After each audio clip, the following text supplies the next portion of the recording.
Sustainable development has become the popularized expression for Agenda 21. Agenda 21 is the 1992 United Nations Rio Declaration on the Environment and Development. It is the agenda for the 21st century you're living in today. For a brave new world where everything that you cherished and held true will no longer exist. Agenda 21 defines itself as the comprehensive plan of action to be taken globally, nationally, and locally by organizations of the United Nations systems. It also elevates nature above man. And it contains something called the precautionary principle, where basically you're guilty until you're proven innocent. Sustainable development is the philosophy designed to bring human beings across the globe under the full control of a narrow human elite. It's a 40-chapter document to basically control the world. It's based entirely on socialist control mechanisms. Sustainable developers have designed a global movement coordinated through a global to local action plan to create world government in accordance with certain objectives.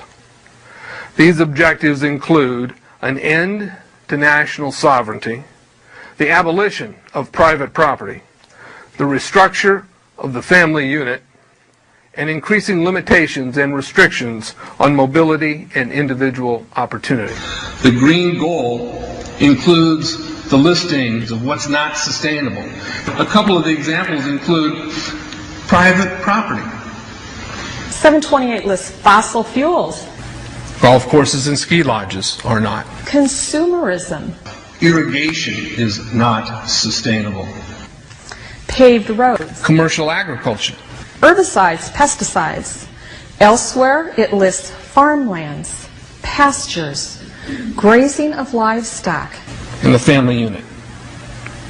The focus of sustainable development is the abolition of private property, societal undermining of the family, and abandonment of the constitutional protection of unalienable rights as described in the Declaration of Independence. You see, I sat on the Santa Cruz Agenda 21 committees. Now, this was a lot of crazy ideas. This was back in the mid-90s. Crazy ideas I heard. Mother Earth's surface wasn't to be scratched. Human beings were to be concentrated into human settlement zones. Educational systems were to focus on the environment as the central organizing principle. All aspects of life were covered. Well, I went to these committees at the request of some people who told me that I needed to understand what was going on, and I came back and I said, this is craziness. This is so silly.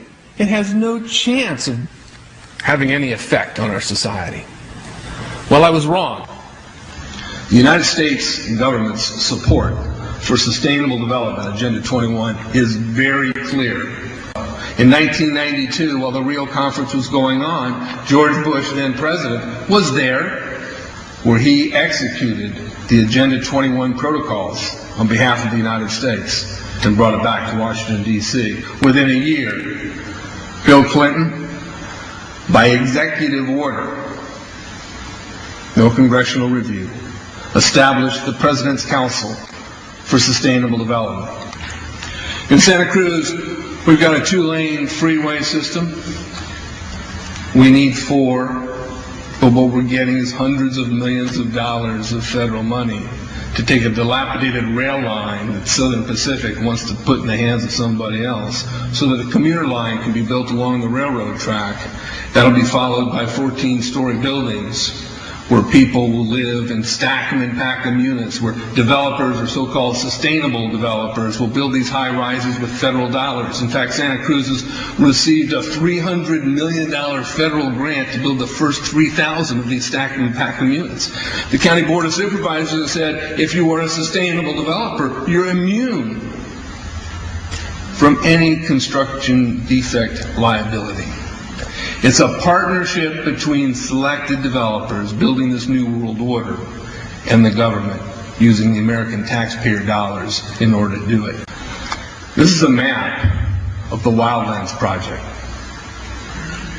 To explain the map, the red are areas that are to be off limits to human beings. No resource development, no human activity. If you live there, you won't. The yellow areas are the areas for major control of all human activity. If you live there, you won't. The black areas, the black dots, are the smart growth zones. That's where human beings are to be stacked and packed in small living units along rail tracks.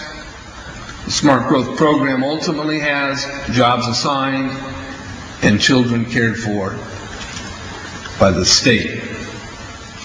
The question has been asked many times how the people who are perpetrating these things expect to do this and make it last. And the answer to that is that you steal a generation of children and you indoctrinate them so that they accept these ideas and they become global citizens in the coming global village. UNESCO came out and declared 2005 to 2015 the decade of education for sustainable development. But they go on to say that it will encompass the 40 chapters of Agenda 21. That is your federal national curriculum. The entire purpose of second grade social studies is to transfer loyalty from the family to the government and teach them about sustainable economic consumption. Students construct their own understandings of reality and realize that objective reality is not knowable. So why bother? The truth is, the truth which keeps men free is being suppressed in order to prop up the attitude training agenda. And it moves on. This is our new math called connected mathematics. Standard 3 tells us that students learn that mathematics is man-made, that it is arbitrary, and good solutions are arrived at by consensus. Most of us assume 2 plus 2 is always going to equal 4. You're wrong. We might reach a new consensus. How well does it work? Well, they tell you in the teacher's guide in the back, it tells us that because the curriculum doesn't emphasize arithmetic computations done by hand, some students may not do as well on tests assessing computational skills. We believe such a trade-off in the favor of CMP is very much to the student's advantage in the world of work. Our children are mathematically illiterate on purpose. How do I know on purpose? Why isn't this just a basic bad idea? Because the Sustainable Development Plan tells us so. Generally, more highly educated people who have higher incomes consume more resources than poorly educated people who tend to have lower incomes. In this case, more education increases the threat to sustainability. Charlotte Iserby, I owe you an apology. I did not believe for the longest time it was a deliberate dumbing down. I thought the dumbing down was a natural consequence of a bad idea. Folks, it's deliberate. It's deliberate. The sustainable globalist goal is the orchestration of a planned fall of American principles, values, and lifestyles. The effect on the average American will be devastating. With modernizing technology, the ordinary person will live without independence, privacy, or substantive rights. Another press conference that I attended was the ICLE group, the International Committee for Local Environmental Initiatives. It helps in the implementation of Agenda 21 in all of our local communities. And one of the speakers was a Harvey Reuven, who happens to be the vice chair of ICLE.